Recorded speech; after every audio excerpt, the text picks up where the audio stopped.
రాష్ట్ర అసెంబ్లీలో సంగారెడ్డి ఎమ్మెల్యే చింతా ప్రభాకర్ ప్రజా సమస్యలను ప్రస్తావిస్తూ కీలక అంశాలను ప్రభుత్వం దృష్టికి తీసుకొచ్చారు. మియాపూర్ నుంచి ఇస్నాపూర్ వరకు మెట్రో రైలును పొడిగిస్తామని ముఖ్యమంత్రి గతంలో చేసిన ప్రకటనను గుర్తు చేస్తూ పెరుగుతున్న జనాభా అవసరాలను దృష్టిలో ఉంచుకుని సంగారెడ్డి జిల్లా కేంద్రం వరకు మెట్రో సేవలను విస్తరించాలని ప్రభుత్వాన్ని కోరారు. సంగారెడ్డి జిల్లా కేంద్రంగా ఉండడంతో నారాయణఖేడ్, జహీరాబాద్, ఆందోళన ప్రాంతాలకు చెందిన ప్రజలు పెద్ద ఎత్తున ఇక్కడ నివసిస్తూ హైదరాబాద్కు రోజువారీ రాకపోకలు సాగిస్తున్నారని పేర్కొన్నారు. సరైన రవాణా సౌకర్యాలు లేకపోవడంతో వారు తీవ్ర ఇబ్బందులు పడుతున్నారని తెలిపారు. ఈ నేపథ్యంలో మెట్రో రైలు విస్తరణ చేపడితే ప్రజలకు ఎంతో ప్రయోజనం కలుగుతుందని అన్నారు. అదేవిధంగా మదీనాగూడ నుంచి సంగారెడ్డి చౌరస్తా వరకు జరుగుతున్న రహదారి పనులు నత్తనడకం సాగుతున్నాయని అసెంబ్లీలో ప్రస్తావించారు. 2026 నాటికి పూర్తి కావాల్సిన ఈ ప్రాజెక్టు ఆలస్యమవుతుండటంతో ప్రయాణికులు ట్రాఫిక్ సమస్యలతో ఇబ్బందులు పడుతున్నారని ఆవేదన వ్యక్తం చేశారు. వెంటనే పనులను పూర్తి చేసి ప్రజలకు ఉపశమనం కల్పించాలని ప్రభుత్వానికి కోరారు. చింతా ప్రభాకర్ గారు ధన్యవాదాలు అధ్యక్ష.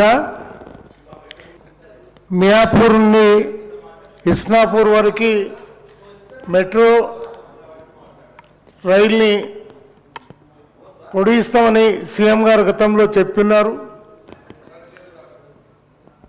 సంగారెడ్డి జిల్లా కేంద్రానికి పెరుగుతున్న జనాభాని దృష్టిలో పెట్టుకొని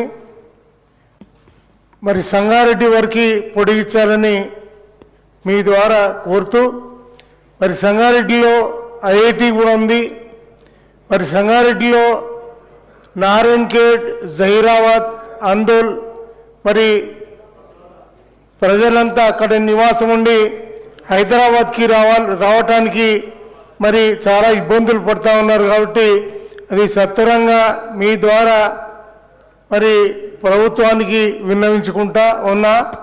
మరి అట్లానే మదీనాగూడ, సంగారెడ్డి చౌరస్తా మరి రోడ్డు 2026 వరకు పూర్తి అవ్వాల్సింది ఇంకా నత్తనడకన సాగుతూ ఉంది.